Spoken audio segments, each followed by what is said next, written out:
A lot of people are terrified to stand out and be completely different. They don't want to wear t-shirts with Teenage Mutant Ninja Turtles on them. They don't want to rock crazy hair. They don't want to wear jean jackets. I get it. A lot of people say to me, Zach, I can't change the way that I dress. And I get it. I believe that you can change the way you dress, even just a smidge, to gain one's attention.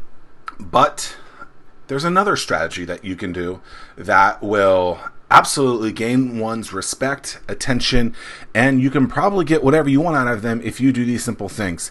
Now, I'm recording this in 2K19. It's November 19th, 2K19. And it's crazy to think that one would still have to even talk about these strategies, but here I am, and I guarantee you, many of you don't do these things. First things first, show up on time, right? What's the Lombardi rule? If you're not 15 minutes late, if you're not 15 minutes early, you're late. I remember one time I went to a meeting, I was 10 minutes early, and it was frowned upon basically because I was late. And I remember being like, this is ridiculous. I'm actually super on time. But always show up on time, be prompt, be respectful of those people. Send an agenda. If you can send an agenda to the person that you're meeting with, it will allow you to know exactly what to talk about. They know exactly what they're getting into, and you can follow it as a way to say, hey, I need to get my time in here.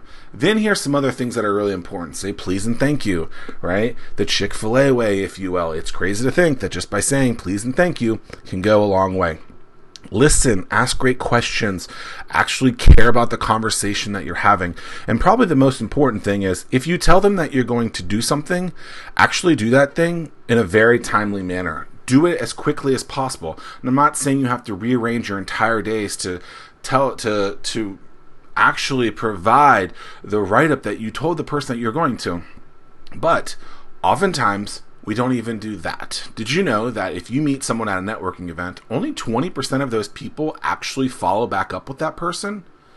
That's astounding. So even if you just followed up with the person and say, hey, it was great to meet you, that's a big win, right? Most people don't do that. And if you promise them something, number one, promise them something in a time frame that you can actually get to. I think all too often people overcomplicate their lives because they overpromise something and they can never deliver it. So the key to this, don't overpromise something. When you say that you can get them whatever that task at hand is, in life, just communicate correctly. Don't oversell something. Don't overcommunicate something saying, oh, I can get it done today at 2 o'clock and it's 1:59. You know that that's not the case. Please and thank yous. Deliver on what you promise. Be prompt. And listen.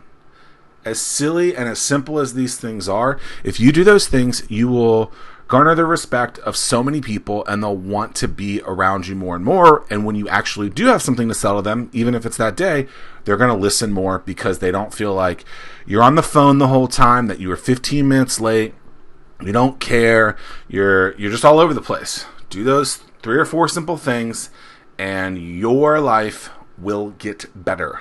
Promise. Peace and pancakes. Later.